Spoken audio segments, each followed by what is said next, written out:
بسم اللہ الرحمن الرحیم۔ شروع اللہ کا نام لے کر جو بڑا مہربان نہایت رحم والا ہے۔ نحمده ونصلي على رسوله الكريم، اما بعد، اعوذ باللہ من الشیطان الرجیم، بسم اللہ الرحمن الرحیم۔ ومن يعمل سوءا او يظلم نفسه ثم يستغفر الله يجد الله غفورا رحيما، قال رسول الله صلى الله عليه وسلم: كل ابن آدم خطاء وخير الخطائين التوابون۔ صدق الله العظيم وصدق رسوله النبي الكريم۔ اس پیج پر رونق افروز علماء دین حضرت مولانا مفتی تنویر صاحب قاسمی دار برکات المرعالیہ، حضرت مولانا شکیل احمد مظاہری صاحب،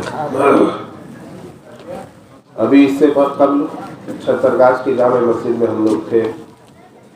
پہلے حضرت مفتی تنویر صاحب کا بیان ہوا، پھر اس کے بعد میری چند گزارشات ہوئی۔ اسی ترتیب سے ہم لوگ یہاں بیٹھے ہیں، گیرا ماری کے ان غیور مسلمانوں کو جو میرے سامنے دائیں بائیں بیٹھے ہوئے ہیں، ان کی دینی حمیت کو میں داد دیتا ہوں کہ دین کی محبت میں یہاں دل جمعی کے ساتھ بیٹھے ہوئے ہیں، ہے نا بھائی؟ دین کی محبت میں بیٹھے ہیں نا۔ اللہ تبارک و تعالی نے مسلمان کو محبت کرنے والا ہی بنایا ہے۔ جس کے دل میں نفرت ہو اور انسانیت کے لیے نفرت ہو یا اچھائی کے لیے نفرت ہو، وہ مسلمان نہیں ہو سکتا۔ الحب للہ والبغض للہ، یہ مسلمان کی علامت ہے۔ محبت ہو تو اللہ کے لیے، اور نفرت ہو، بغض ہو، کینہ ہو تو اللہ کے لیے، یہ مسلمان کی علامت ہے۔ اور مسلمان کہیں پر جم کر بیٹھ جائے دین کی نسبت سے تو یہ اس کے دین سے محبت کی دلیل ہے۔ آپ حضرات ماشاءاللہ یہاں بہت دیر سے بیٹھے ہوئے ہیں، دین کی گفتگو سن رہے ہیں، قرآن و حدیث کی بات سن رہے ہیں، علماء کرام کے بیانات کو سن رہے ہیں۔ یہ دلیل ہے اس بات کی کہ آپ کے دلوں میں اللہ کی، اللہ کے رسول کی، اللہ کے دین کی، شریعت کی، قرآن کی، حدیث کی، سنت کی محبت ہے۔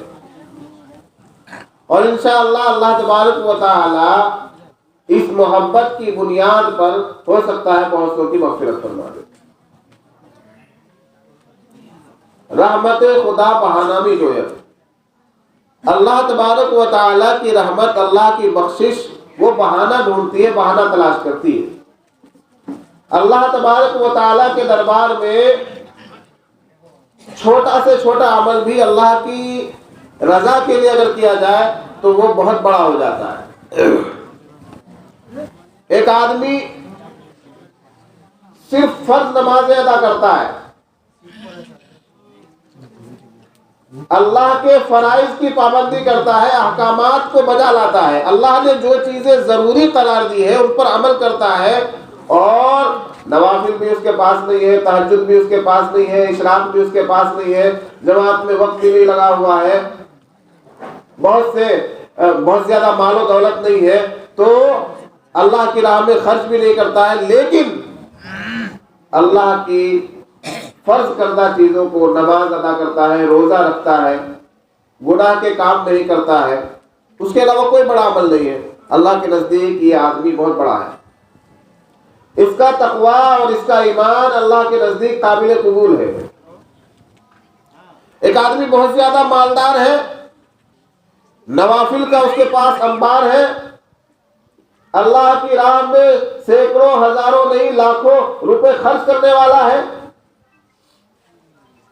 لیکن فرائض سے دور ہے، عبادات سے دور ہے، حقوق اللہ سے دور ہے، حقوق العباد سے دور ہے، والدین کا نافرمان ہے، پڑوسیوں کے لیے تکلیف دہ ہے، پڑوسیوں کے لیے اس کی ذات نفع بخش نہیں ہے، لوگوں کو اس سے تکلیف پہنچتی ہے، تو اللہ کے نزدیک اس کا کوئی مقام و مرتبہ نہیں ہے۔ میں عرض کر رہا ہوں کہ انسان کے دل میں انسانیت کے لیے، اللہ کی مخلوق کے لیے، اللہ کے احکامات کے لیے، اللہ کے دین کے لیے محبت ہونی چاہیے۔ کیا ہونی چاہیے؟ محبت ہونی چاہیے۔ اگر کسی آدمی کو گنہگار پاؤ، اگر کسی آدمی کو ظالم پاؤ تو اس کے ظلم سے نفرت کرو، اس کے گناہ سے نفرت کرو، اس آدمی کی ذات سے نفرت نہ کرو۔ سمجھ میں آ رہی ہے بات؟ ایک آدمی بہت بڑا گنہگار ہے، اس کے اندر بہت سی برائیاں جمع ہو چکی ہیں، آپ اس سے اس وجہ سے دور رہ سکتے ہیں کہ کہیں میں بھی گناہ کے اندر ملوث نہ ہو جاؤں، لیکن اس وجہ سے کہ وہ آدمی آ رہا ہے، آپ اس کے سلام کا جواب نہ دیں یا اس کو آپ بڑھ کر سلام نہ کریں، وہ آپ سے بولے تو آپ گفتگو نہ کریں، آپ اس سے منہ پھیر لیں، اس کی اجازت نہیں ہے، یہ جائز نہیں ہے۔ کتنا ہی بڑا گنہگار ہو، کتنی ہی برائیاں اس کے اندر ہو، اس کے حقوق آپ سے وابستہ ہے۔ آپ کا پڑوسی ہے، بہت بڑا فحاش ہے، گنہگار ہے، مکار ہے، لیکن اگر وہ بیمار ہے تو اس کی تیمارداری کرنا، اس کی عیادت کرنا، یہ اس کا حق ہے آپ پر۔ اگر وہ بھوکا ہے اور اس کے گھر میں راشن نہیں ہے تو اس کے گھر کھانا پہنچانا آپ کی ذمہ داری ہے۔ سمجھ میں آئے گا؟ اللہ تبارک و تعالیٰ نے انسان کو محبت کے مادے کے ساتھ پیدا کیا ہے۔ کس نے پیدا کیا؟ محبت کے مادے کے ساتھ۔ انسان کے دل میں محبت ہونی چاہیے، نفرت گناہ سے ہو، گنہگار سے نہیں، نفرت ظلم سے ہو، ظالم سے نہیں، نفرت مکاری سے ہو، مکار سے نہیں، نفرت شراب سے ہو، نفرت زناکاری سے ہو، نفرت چغلخوری سے ہو، نفرت بدکاری سے ہو۔ آدمی اور آدمیت سے، انسان اور انسانیت سے نفرت نہیں ہونی چاہیے۔ سمجھ میں آئی بات؟ آج ذرا سی بات پر ہمارے درمیان ناچاکیاں ہیں، ہمارے گھروں میں ناچاکیاں ہیں۔ بیٹے کو باپ سے شکایت ہے، باپ کو بیٹے سے شکایت ہے، اولاد کو والدین سے شکایت ہے، بھتیجوں کو چچاؤں سے شکایت ہے، چچاؤں کو بھتیجوں سے شکایت ہے، بیوی کو شوہر سے شکایت ہے، شوہر کو بیوی سے شکایت ہے، بھائی کو بھائی سے شکایت ہے۔ آپس میں ناچاکیاں ہیں، ناراضگیاں ہیں، اس درجے کی ناراضگی ہے کہ سال ہا سال گفتگو کرنے کو تیار نہیں، بولنے کو تیار نہیں، بات کرنے کو تیار نہیں۔ وجہ کیا ہے؟ ایسا بھی نہیں کہ تو بہت بڑا دیندار ہے اور وہ بے دین ہے، دین کی تو بات ہے، دین کی نسبت پر تو ہم کسی سے محبت کرتے ہی نہیں۔ اگر کسی سے آج ہمارے دل میں کسی سے نفرت ہے تو اس کی نسبت ہماری ناک ہے، اس کی وجہ ہماری ناک ہے۔ ناک کی بنیاد پر یہاں نفرتیں ہو رہی ہیں، ناک کی بنیاد پر ایک دوسرے سے بغض رکھا جا رہا ہے، کینہ رکھا جا رہا ہے۔ ہماری ناک بڑی ہے، ہماری عزت بڑی ہے، ہمارے پاس پیسہ زیادہ ہے، ہم اس سے بڑے ہیں، ہمارے پاس بڑا مکان ہے، ہمارے پاس زیادہ بینک بیلنس ہے، تو ہمیں اس کو چاہیے کہ وہ بڑھ کر ہمیں سلام کرے، ہم کیوں اس کو سلام کریں؟ اس کو چاہیے کہ ہمارے پاس آئے، ہم کیوں اس کے پاس جائیں؟ اس کو چاہیے کہ اپنے معاملے کو لے کر میرے پاس آئے، میں کیوں اس کے پاس معاملے کو لے کر جاؤں؟ یہ ذرا سی بات پر ناچاتی ہے۔ اگر کسی بھائی نے صحیح طریقے سے اپنے بھائی کو دعوت نہیں دی تو اس کے ہاں جانے کو تیار نہیں، کھانے کو تیار نہیں۔ ارے بھائی، میرا ایک پروٹوکول ہے، 2 مہینے پہلے مجھ سے پوچھنا چاہیے تھا، تم اپنے بیٹے کا کہاں رشتہ کر رہے ہو، پہلے مجھ سے اجازت لینی چاہیے تھی۔ اچھا، یہ تو عجیب بات ہے۔ وہ اس کے گھر کا، اپنے گھر کا ذمہ دار ہے، وہ کہاں رشتہ کرے، کہاں فیصلہ کرے، کس طرح کا معاملہ کرے اپنے بچوں کے ساتھ، اس کی ذمہ داری اس کی ہے۔ تمہیں اگر پوچھا ہے، تمہیں اگر بلایا ہے تو جانا چاہیے، کھانا چاہیے، شامل ہونا چاہیے۔ لیکن آج ذرا سی بات پر ناک کا مسئلہ بنا لیتے ہیں ہم لوگ، اور یہ سماج کا یہ ناسور ہے۔ سماج کے اندر نفرت کو، نا اتفاقی کو، ناچاقی کو دیمک کی طرح اس برائی نے جکڑ لیا ہے۔ بھائی بھائی سے ملنے کو تیار نہیں، چچا بھتیجے سے بات کرنے کے لیے تیار نہیں، ہمارے اندر قوت برداشت نہیں، قوت تحمل نہیں ہے۔ اگر کسی کی کوئی ادنا سی بات ہمیں بری لگ جائے تو اس کو پینا بھی تو چاہیے، اس کو برداشت بھی تو کرنی چاہیے۔ حدیث میں تو آیا ہے کہ اگر تم حق پر ہو اس کے باوجود اگر تم ظلم سہ جاتے ہو تو اللہ تبارک و تعالیٰ کی طرف سے انعام سے نوازا جائے گا، تم اللہ سے انعام لینے کے لیے تیار ہو جاؤ اور جس نے تم پر ظلم کیا ہے اس کو معاف کر دو۔ لیکن آج ہم یہ چاہتے ہیں کہ سارے لوگ ہم سے جھکے ہوئے رہیں، سب لوگ ہم سے دبے ہوئے رہیں، میں گھر کا تولیہ بن کر رہوں، میں سب سے بڑا بن کر رہوں، میری ناک سے بڑی کسی کی ناک نہ ہو جائے۔ ارے کس شان کی ناک ہے تمہاری؟ کس بات کی ناک ہے؟ قبر کے اندر چلے جاؤ گے تو مٹی اور قبر کے جانور، قبر کے اندر جو اللہ تبارک و تعالیٰ نے چھوٹے چھوٹے کیڑے مکوڑے تم پر مسلط کر دیے ہیں، سب سے پہلے تمہاری ناک ختم ہو جائے گی، سب سے پہلے تمہاری ناک کھائی جائے گی۔ تحقیق ہے سائنس کی کہ قبر کے اندر مردار کی سب سے پہلی جو چیز ضائع ہوتی ہے وہ ناک ہے، ناک ختم ہو جاتی ہے سب سے پہلے۔ اس ناک کے لیے میرے دوستو میں آپ حضرات کو یہ بتانا چاہتا ہوں کہ ہمارے درمیان اتحاد و اتفاق ہونا چاہیے، ہمارے درمیان الفت و محبت ہونی چاہیے، ہمارے درمیان اخوت ہونی چاہیے، بھائی بھائی سے اتفاق ہونا چاہیے، والدین کا اولاد کے تعلق سے برتاؤ اچھا ہونا چاہیے، والدین کو چاہیے کہ اپنی اولاد کی غلطیوں کو معاف کرے۔ والدین بھی ہمارے یہاں کے پڑھے لکھے نہیں ہیں، اولاد کی ذرا ذرا سی بات پر اس کو گالیاں بکتے ہیں، اس کو گھر سے نکالنے کی بات کرتے ہیں۔ دنیا کے معاملے میں، دین کے معاملے میں ان والدین کو، ان ماں باپ کو کبھی توفیق نہیں ہوتی کہ اپنی اولاد کی باز پرس کرے، اپنی اولاد کو کہے کہ تم نے آج نماز نہیں پڑھی تمہیں کھانا نہیں ملے گا، تم نے آج دین کا کام نہیں کیا تو تمہارے سے میں ناراض ہوں۔ دین کی نسبت پر والدین کبھی ناراض نہیں ہوتے، ہاں دنیا کے معاملے میں ناراض ہو جاتے ہیں۔ بچہ پیسہ کما کر نہیں دے رہا ہے تو والدین ناراض ہیں، بچے کی نوکری نہیں لگ رہی ہے تو والدین ناراض ہیں، ذرا ذرا سی بات پر، ذرا ذرا سی بات پر۔ اولاد کے حقوق کی بھی ماں باپ کو فکر کرنی چاہیے۔ اولاد تو اللہ کی طرف سے نعمت ہے، اور اگر اولاد کی صحیح پرورش کی جائے، صحیح تربیت دی جائے، صحیح تعلیم دی جائے تو وہ اولاد تمہارے لیے رحمت ہے۔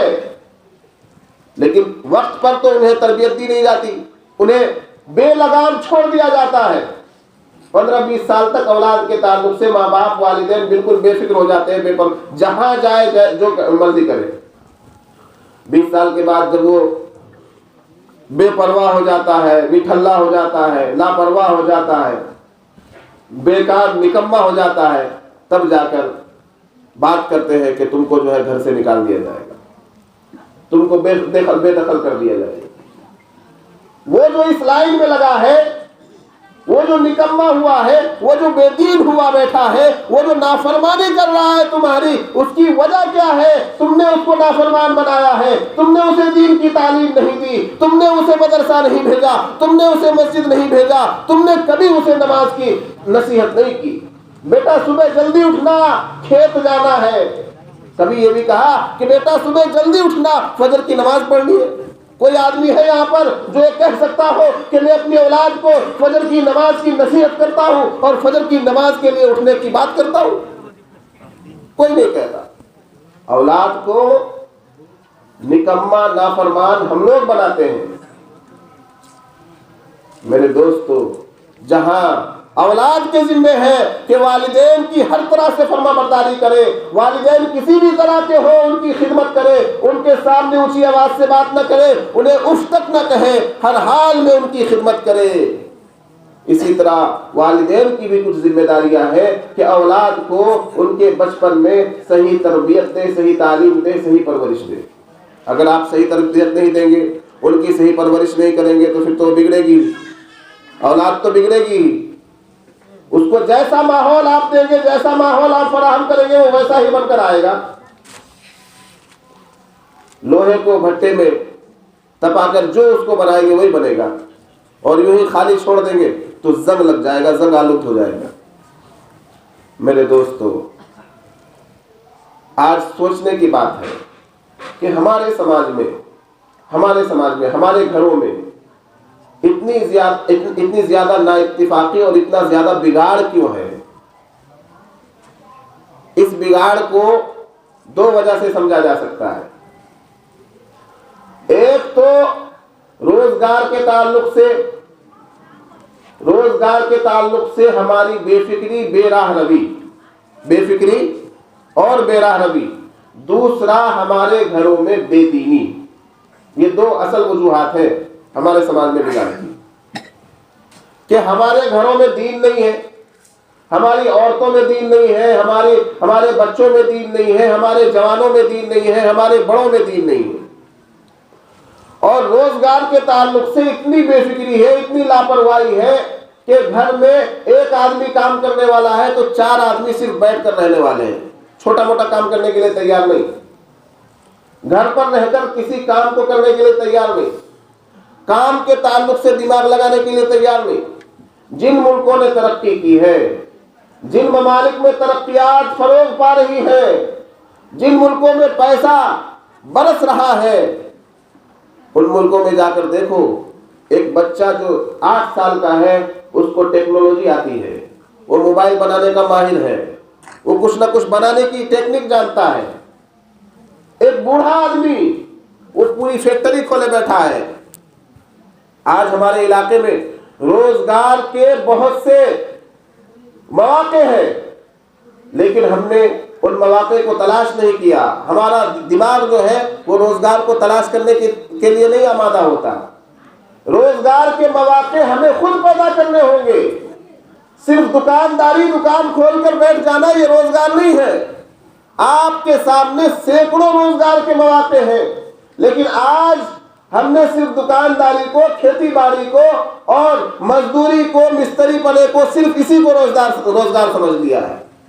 آپ کے اندر تخلیقی مزاج ہونا چاہیے، کریٹیوٹی ہونی چاہیے، کچھ بنانے کا، کچھ دکھانے کا آپ کے اندر حوصلہ ہونا چاہیے، ہنر ہونا چاہیے۔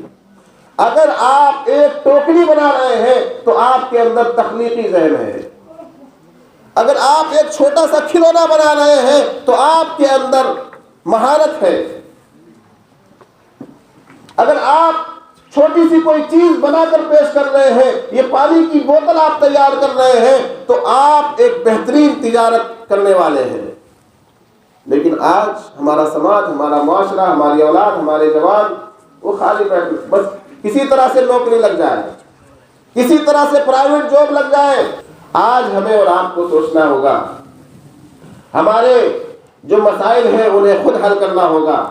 ہمارے گھروں میں جو نا اتفاقی ہے، نا چاکیاں ہے، ایک دوسرے سے جو ناراضگیاں ہیں، اس کی وجہ صرف یہ نہیں ہے کہ ہمارے گھروں میں بے دینی ہے، بلکہ یہ بھی ہے کہ ہمارے گھروں میں بے روزگاری ہے۔ اگر آدمی کے پاس پیسہ ہوتا ہے نا تو سب اس سے خوش رہتے ہیں، یہ تجربے کی بات ہے۔ اگر آپ کی جیب میں پیسہ ہوگا، آپ کی اماں بھی خوش، ابا بھی خوش، چچا بھی خوش، بھائی بھی خوش، سب خوش۔ کیوں؟ کسی سے آپ کچھ مانگیں گے نہیں، کوئی مل جائے گا تو اس کو چائے پلائیں گے، کچھ لے کر دے دیں گے، کسی کے لیے کپڑے لے آئیں گے۔ لیکن اگر آپ کی جیب میں پیسہ نہیں ہے تو سب آپ سے ناراض۔ اللہ تبارک و تعالیٰ نے جہاں بندوں کو اپنے حقوق کی اہمیت سمجھایا ہے، اللہ تبارک و تعالیٰ نے جہاں حقوق اللہ کی بات کی ہے وہیں حقوق العباد کی بھی بات کی ہے۔ ایک اللہ کا حق ہے جو ہم پر ہے، اور ایک بندوں کا حق ہے جنہیں ادا کرنا ہمارے لیے ضروری ہے۔ نماز پڑھنا اللہ کا حق ہے، زکوٰۃ ادا کرنا اللہ کا حق ہے، حج کرنا اللہ کا حق ہے، رمضان کے روزے رکھنا اللہ کا حق ہے، گناہوں سے دور رہنا اللہ کا حق ہے، سود سے دور رہنا اللہ کا حق ہے، زناکاری سے دور رہنا اللہ کا حق ہے، شراب سے دور رہنا اللہ کا حق ہے، اور والدین کی اطاعت کرنا، والدین کی خدمت کرنا بندوں کا حق ہے، اولاد کی تربیت کرنا بندوں کا حق ہے، پڑوسیوں کو تکلیف نہ پہنچانا، پڑوسیوں کے ساتھ اچھے سے پیش آنا، رشتہ داروں کی رشتہ داری کا حق ادا کرنا، یہ بندوں کے حقوق ہیں۔ جیسے اللہ کے حقوق ہم سے وابستہ ہوتے ہیں، اسی طرح بندوں کے حقوق بھی ہم سے وابستہ ہوتے ہیں۔ اگر پڑوسی کا حق ادا کرنے لگ جائے کوئی جھگڑا ہوگا؟ نہیں ہوگا۔ لیکن یہاں تو پڑوسی کو دیکھ کر جلتا ہے، حسد کرتا ہے، کینہ رکھتا ہے، بغض رکھتا ہے، یہ تو پڑوسی کا حق نہیں ہے نا۔ اللہ کے رسول صلی اللہ علیہ وسلم نے فرمایا، حضرت جبریل علیہ السلام جو اللہ کے مقرر فرشتوں میں سب سے مقرر فرشتے ہیں، جن کا کام اللہ کے نبیوں کے پاس اللہ کا پیغام لانا ہے، اللہ کے رسول صلی اللہ علیہ وسلم فرماتے ہیں حضرت جبریل علیہ السلام نے پڑوسیوں کے حقوق کے تعلق سے مجھے اتنی وصیت فرمائی کہ مجھے خدشہ ہو گیا کہ کہیں اولاد کی وراثت کی طرح ماں باپ کی وراثت میں پڑوسیوں کا بھی حق نہ رکھ دیا جائے، پڑوسیوں کو بھی اولاد کی طرح وارث نہ بنا دیا جائے، یہ خدشہ ہو گیا۔ یعنی پڑوسیوں کے اتنے حقوق بتائے گئے، لیکن آج ہم پڑوسیوں سے بالکل بدظن ہیں، پڑوسیوں کے لیے تکلیف دہ ثابت ہو رہے ہیں۔ میرے دوستو، ایک پیغام تو یہ تھا، ایک آخری پیغام آپ کو میں یہ دینا چاہتا ہوں کہ ہم لوگوں میں کوئی ایسا نہیں ہے جو گنہگار نہ ہو، جو بدکار نہ ہو، جو خطا کار نہ ہو، جو سیاہ کار نہ ہو۔ ہے بھائی؟ کوئی آدمی ہے یہاں جو معصوم ہو؟ ہاتھ اٹھائے۔ ہے کیا کوئی معصوم ہے؟ نہیں ہے۔ اس لیے کہ اللہ تبارک و تعالیٰ نے انسان کو معصوم نہیں بنایا، انسانوں میں صرف ایک جماعت ہے انبیاء اکرام علیہم السلام کی، جنہیں اللہ تبارک و تعالیٰ نے معصوم بنایا ہے۔ صرف انبیاء معصوم ہیں، انبیاء کے علاوہ کوئی جماعت معصوم نہیں۔ صحابہ کرام رضوان اللہ علیہم اجمعین بھی معصوم نہیں ہے، محفوظ ہے۔ اللہ تبارک و تعالیٰ نے ان کی حفاظت فرمائی ہے اور ان کی مغفرت کے تذکرے کو قرآن میں بیان کیا ہے۔ صحابہ کرام سب کے سب اللہ کی طرف سے مغفرت کا پروانہ لیے ہوئے ہیں۔ تو ہم میں سے کوئی ہے کیا جو گنہگار نہ ہو، سیاہ کار نہ ہو؟ یہ بات تعجب کی نہیں ہے کہ ہم لوگ گنہگار ہیں، تعجب کی بات یہ ہے کہ ہم لوگ ایسے گنہگار ہیں جنہیں توبہ کی توفیق نہیں ہوتی، ہم لوگ ایسے خطا کار ہیں جو اللہ کے سامنے معافی نہیں مانگتے، ہم لوگ ایسے سیاکار ہیں کہ اللہ کے سامنے مغفرت طلب نہیں کرتے۔ المیہ یہ نہیں ہے کہ انسان گنہگار ہے، المیہ یہ ہے کہ انسان گناہ کرنے کے بعد نادم نہیں ہے، شرمندہ نہیں ہے، اللہ کے حضور میں توبہ کرنے کے لیے تیار نہیں ہے۔ بلکہ آج تو یہ ماڈرن زمانہ ہے، توبہ تو بہت دور کی چیز ہے، گناہ کرنے کے ساتھ ساتھ اس گناہ کو فخریہ طور پر بتایا جاتا ہے، بیان کیا جاتا ہے۔ یہ نوجوان سوشل میڈیا پر چھوڑتے ہیں اپنے واقعات کو، اپنی عیاشیوں کو سوشل میڈیا پر وائرل کرتے ہیں، اپنے دوستوں کے درمیان بیان کرتے ہیں فخریہ طور پر کہ دیکھو فلاں دن ایسا ہوا تھا۔ اللہ کی مار سے، اللہ کے عذاب سے ڈرنا چاہیے میرے دوستوں۔ اللہ کے رسول صلی اللہ علیہ وسلم نے فرمایا کل ابن آدم خطاء وخیر الخطائین التوابون، ہر بنی آدم کی ہر اولاد گنہگار ہے، خطا کار ہے، لیکن بہترین گنہگار خطا کار وہ ہے جو توبہ کرنے والے ہوں۔ آج المیہ یہ ہے کہ ہمیں توبہ کی توفیق نہیں ہو رہی، اللہ کے حضور ہاتھ نہیں پھیلا رہے ہیں، اللہ کے سامنے مغفرت طلب نہیں کر رہے ہیں، تو بتائیے ہماری بخشش ہو جائے گی؟ بغیر معافی مانگے اللہ تبارک و تعالی ہمیں معاف کر دے گا۔ ارے وہ ماں اور والدین تو معاف نہیں کرتے بغیر معافی مانگے، وہ مالک الملک، بادشاہوں کا بادشاہ، سلطان السلاطین، سارے جہانوں کا مالک، وہ کیسے معاف کر دے گا؟ اللہ کے رسول صلی اللہ علیہ وسلم جو بالکل معصوم ہے، اللہ تبارک و تعالیٰ نے فرمایا اذا جاء نصر اللہ والفتح وَرَأَيْتَ النَّاسَ يَدْخُلُونَ فِي دِينِ اللَّهِ أَفْوَاجًا فَسَبِّحْ بِحَمْدِ رَبِّكَ وَاسْتَغْفِرْ۔ اللہ کی تعریف کے ساتھ اللہ کی تسبیح بیان کیجئے اور اللہ سے مغفرت طلب کیجئے، استغفار کیجئے۔ اللہ کے رسول کو حکم دیا جا رہا ہے اور رسول کے ذریعے ساری امت کو حکم دیا جا رہا ہے۔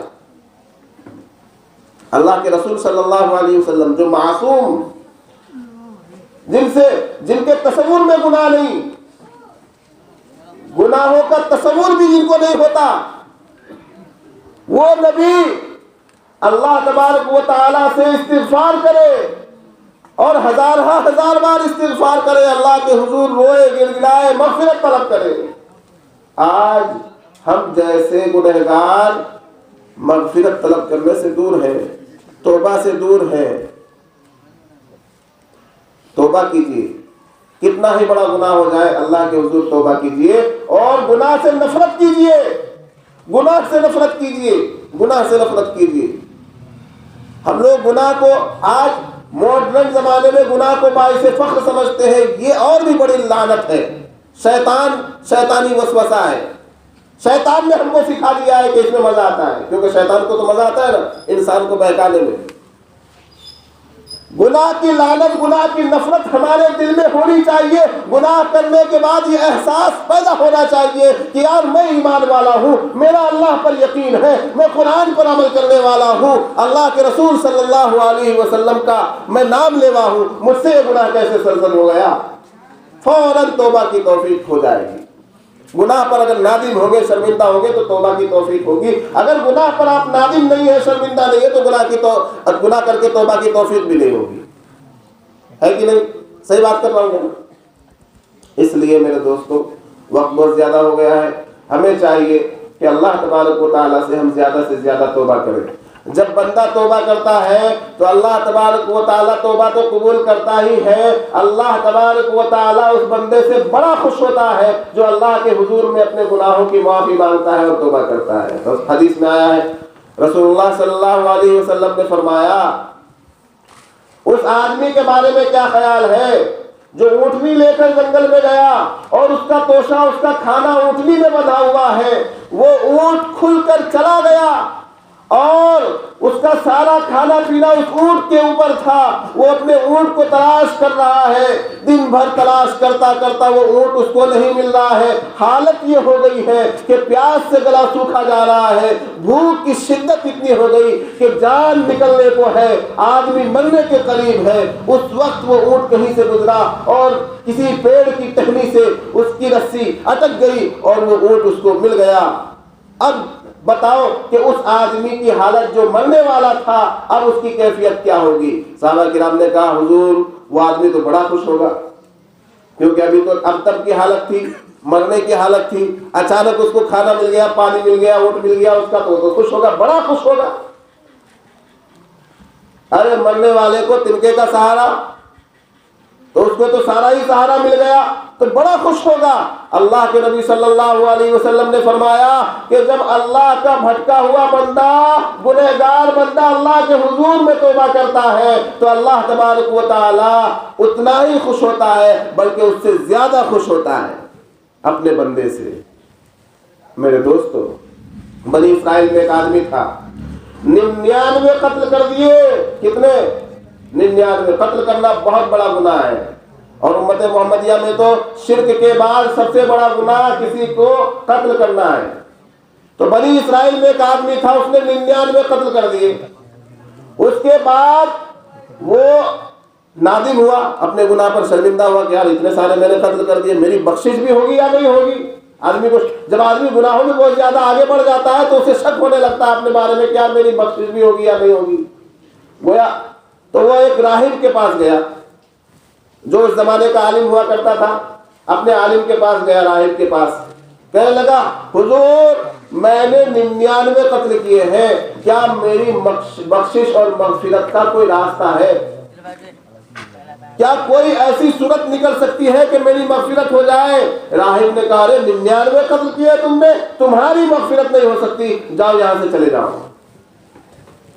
اس نے اس راہب کو بھی ٹپکا دیا، 99 قتل کر رکھے تھے نا، اس نے جب راہب سے سنا کہ میری مغفرت نہیں ہوگی تو اب جو ہے مغفرت نہیں ہوگی تو چلو بھائی تم کو بھی نمٹا دیتے ہیں. اس نے اس راہب کا بھی قتل کر دیا. 100 قتل ہو گئے. 100 قتل ہو گئے. پھر اس کو خیال آیا کہ یار اگر مغفرت نہیں ہوئی تو معاملہ بڑا گمبھیر ہو جائے گا, جہنم میں جلنا پڑے گا. پھر وہ بھٹکا ایک شخص کے پاس گیا اور پوچھا کہ بھائی میں نے 100 قتل کیے ہیں, میری بخشش اور مغفرت کی کوئی صورت نکل سکتی ہے؟ اس شخص نے کہا کہ دیکھو فلاں دور کے ایک محلے میں اس گاؤں میں نیک لوگ رہتے ہیں, نمازی لوگ رہتے ہیں, اچھے لوگ رہتے ہیں. اس گاؤں میں جا کر اس گاؤں والوں کے ساتھ اگر تم توبہ کرو گے, معافی مانگو گے اللہ سے, تو تمہاری مغفرت ہو سکتی ہے. اس نے کہا یار تو بہت اچھی بات ہے. وہ اس گاؤں کی طرف بڑھا جس گاؤں کا اس نے پتہ دیا تھا کہ اس گاؤں میں جا کر اگر تم توبہ کرو گے تو تمہاری توبہ قبول ہو جائے گی. وہ اس گاؤں کی طرف چل دیا. چلتا راستے میں ہی اس کی موت آ گئی. اس گاؤں تک نہیں پہنچ سکا, راستے میں کیا ہو گیا, اس کی موت آ گئی. موت کے فرشتے نے اس کی روح قبض کر لی. اب دیکھیے اللہ کی مہربانی, اللہ کتنا بڑا رحیم ہے. اس گاؤں کا فاصلہ, جس گاؤں میں وہ توبہ کرنے کے لیے جا رہا تھا, اس گاؤں کا فاصلہ اس سے زیادہ دور تھا, اور جس گاؤں میں وہ رہتا تھا اس گاؤں کا فاصلہ اس سے زیادہ قریب تھا. سمجھ میں آئی بات؟ اب وہاں پر 2 فرشتے آ گئے, رحمت کا فرشتہ بھی آ گیا اور عذاب کا فرشتہ بھی آ گیا. دونوں فرشتوں کے درمیان بحث و مباحثہ ہو گیا.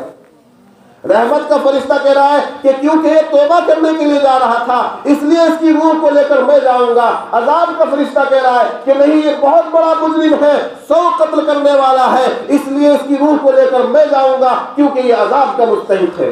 دونوں فرشتوں میں مباحثہ ہو گیا. معاملہ اللہ کے پاس پہنچا. اللہ تبارک و تعالی نے کہا کہ دیکھو اگر یہ بندہ اس گاؤں کے زیادہ قریب ہے جس گاؤں میں وہ توبہ کرنے کے لیے جا رہا تھا, نیک لوگوں کے گاؤں کے زیادہ قریب ہے, تو اس کو رحمت کا فرشتہ لے کر آئے گا. اور اگر یہ اس گاؤں کے زیادہ قریب ہے جہاں سے نکل کر آیا تھا, گنہگاروں کی بستی سے زیادہ قریب ہے, تو عذاب والا فرشتہ اس کو لے کر آئے گا. لیکن اس سے پہلے اللہ تبارک و تعالیٰ نے کیا کیا کہ اس کی موت جہاں ہوئی تھی اس سے وہ نیک لوگوں کی بستی زیادہ دور تھی, لیکن اللہ تبارک و تعالیٰ نے نیک لوگوں کی بستی کو حکم دیا کہ تم لوگ اس کے قریب آ جاؤ, تم لوگ اس کے قریب آ جاؤ. اور جس بستی سے وہ گیا تھا جہاں گنہگار لوگ رہتے تھے, ان لوگوں کو کہا کہ تم لوگ اس بستی سے دور ہو جاؤ. اللہ اللہ اللہ, اللہ تعالیٰ خود چاہ رہا ہے کہ اس کی مغفرت ہو جائے, لہذا نیک لوگوں کی بستی والوں کو اس سے قریب کر دیا, اور جہاں سے وہ نکل کر گیا تھا اس بستی والوں کو اس سے دور کر دیا. اب جب فرشتوں نے ناپا اور اس کی پیمائش کی راستے کی, تو معلوم ہوا کہ نیک لوگوں کی بستی سے ایک بالشت یہ زیادہ قریب ہے, ایک بالشت زیادہ قریب ہے نیک لوگوں کی بستی سے. چنانچہ رحمت کا فرشتہ اس کو لے گیا, یعنی اس کی توبہ قبول ہو گئی. ابھی وہ توبہ کرنے کے ارادے سے نکلا ہی تھا, راستے میں تھا, اور نیک لوگوں کی بستی کی طرف بڑھ رہا تھا, توبہ کرنے کی نیت کی ارادہ کیا, اللہ نے توبہ قبول کر لی. اللہ نے مدد اور نصرت نازل کی کہ نیک لوگوں کی بستی کے لوگوں کو اس سے زیادہ قریب کر دیا. میرے دوستو, جب کوئی توبہ کے لیے آگے بڑھتا ہے تو اللہ تبارک و تعالیٰ اس کی توبہ کو قبول فرماتا ہے. سمجھ میں آئی بات؟ سمجھ میں آئی؟ المیہ یہ ہے کہ ہم لوگ توبہ کرنے کے لیے راضی نہیں ہے. ہم لوگ مسجد میں جا کر اللہ سے مانگنے کے لیے, معافی مانگنے کے لیے تیار نہیں ہے. یعنی ہم لوگ ایسے گنہگار ہیں جو گناہ بھی کرتے ہیں اور اس پر ڈٹے بھی رہتے ہیں, جرم بھی کرتے ہیں اور جرم پر اصرار بھی ہے. اس لیے میرے دوستو, اگر یہی حال رہا تو پھر بخشش اور مغفرت یہ تو بہت دور کی بات ہے. اس لیے کوئی انسان, کوئی مسلمان گناہ سے بچا ہوا نہیں ہے. ہر مسلمان کو کسی نہ کسی شیطان کہیں نہ کہیں اس کو بہکا ہی دیتا ہے. لیکن بہترین مسلمان وہ ہے جو شیطان کے مکر و فریب میں آ جانے کے بعد، کسی گناہ میں ملوث ہو جانے کے بعد اپنے گناہ سے توبہ کر لے۔ اگر حقوق العباد میں اس نے کٹوتی کی ہے، کسی بندے کو اس نے تکلیف پہنچائی ہے، والدین کو تکلیف پہنچائی ہے، اولاد کے حقوق کو مارا ہے، پڑوسیوں کے حقوق کو مارا ہے، کسی کی زمین دبائی ہے، تو ان لوگوں سے جا کر معافی مانگے، ان لوگوں کے حقوق کو واپس کرے، تبھی جا کر معافی ملے گی۔ اور اگر اللہ کے حقوق میں کمی کی ہے، گناہ کیے ہیں، شراب پی ہے، زنا کیا ہے اور طرح طرح کے گناہوں میں ملوث ہوا ہے، تو اللہ کے حضور معافی مانگے، خوب گڑ گڑا کر معافی مانگے، سچے دل سے معافی مانگے، تو انشاءاللہ اللہ تعالیٰ قبول فرمائے گا۔ انشاءاللہ کریں گے بھائی، توبہ کریں گے انشاءاللہ، اللہ کے حضور معافی مانگیں گے۔ ایسے مواقع جو آتے ہیں، یہ فضیلت کی رات ہے، اس میں اللہ سے معافی مانگنی چاہیے۔ جمعہ کے دن جو دنوں کا سردار ہے، جو بافضیلت دن ہے، اس دن کے اندر اللہ سے معافی مانگنی چاہیے۔ جب بھی نماز کے لیے جائیں، نماز کے بعد اللہ سے معافی مانگیں، مغفرت طلب کریں، استغفر اللہ استغفر اللہ، اللہ مجھے معاف کر دے، اللہ میری توبہ، یہی سب تو کہنا پڑتا ہے، اور کیا کہنا پڑتا ہے؟ کتنا آسان ہے اللہ سے معافی مانگنا، لیکن ہم لوگ اللہ سے معافی نہیں مانگتے۔ اللہ تعالیٰ نے طریقہ بتایا معافی مانگنے کا، پہلے اللہ کی تعریف کی جائے، تسبیح بیان کی جائے، الحمدللہ الحمدللہ الحمدللہ، خوب تسبیح پڑھے، الحمدللہ الحمدللہ، لا الہ الا اللہ لا الہ الا اللہ محمد رسول اللہ، تیسرا کلمہ پڑھے، اللہ کی تسبیح بیان کرے، سبحان اللہ سبحان اللہ سبحان اللہ، اللہ تیری ذات پاک ہے، اللہ تو بڑا قابل تعریف ہے، اللہ سب سے زیادہ تعریف تیرے لیے ہے، خوب اللہ کی تعریف کرے۔ اللہ نے طریقہ بتایا، الحمدللہ رب العالمین الرحمن الرحیم مالک یوم الدین، 3 آیتوں میں اللہ کی بڑائی بیان کی گئی۔ پھر فرمایا ایاک نعبد و ایاک نستعین، اپنی انکساری، اپنی عاجزی بیان کرے، اللہ کے سامنے اپنی بندگی ظاہر کرے کہ میں کچھ بھی نہیں ہوں، میں تو تیرے سامنے جھکنے والا ہوں، میں تیری عبادت کرنے والا ہوں، تجھ ہی سے مدد طلب کرنے والا ہوں۔ پھر دعا کرے اہدنا الصراط المستقیم۔ تو پہلے اللہ کی بڑائی بیان کرے، پھر اپنی انکساری بیان کرے، پھر اللہ سے مغفرت طلب کرے، جو بھی مانگنا ہے مانگے، اللہ تعالیٰ سب کچھ دینے والا ہے، سب کچھ اللہ ہی دینے والا ہے، اللہ کے سوا کوئی دینے والا نہیں، اللہ کے سوا کوئی دینے والا نہیں۔ روزی اللہ دیتا ہے، حاجت روائی اللہ کرتا ہے، رزاق اللہ ہے، اللہ تبارک و تعالیٰ دعاؤں کو سنتا ہے، وہ ہماری بگڑی کو بنانے والا ہے، دنیا بھی وہی بنائے گا اور دین بھی وہی بنائے گا۔ ربنا آتنا فی الدنیا حسنہ وفی الآخرۃ حسنۃ وقنا عذاب النار۔ اللہ نے دعا مانگنے کا طریقہ بھی بتایا ہے، لیکن ہم لوگ مانگنا بھول گئے۔ در کریم سے سائل کو کیا نہیں ملتا، جو مانگنے کا طریقہ ہے اس طرح مانگے۔ ہم لوگوں نے مانگنا چھوڑ دیا ہے۔ اللہ تبارک و تعالی ہمیں مانگنے کا طریقہ عطا فرمائے، مانگنے کی توفیق مرحمت فرمائے، اپنے گناہوں پر تائب ہونے کی، اپنے گناہوں پر نادم ہونے کی، شرمندگی کی توفیق عطا فرمائے، اور اللہ تعالی ہم سبھی کی مغفرت کے فیصلے فرمائے۔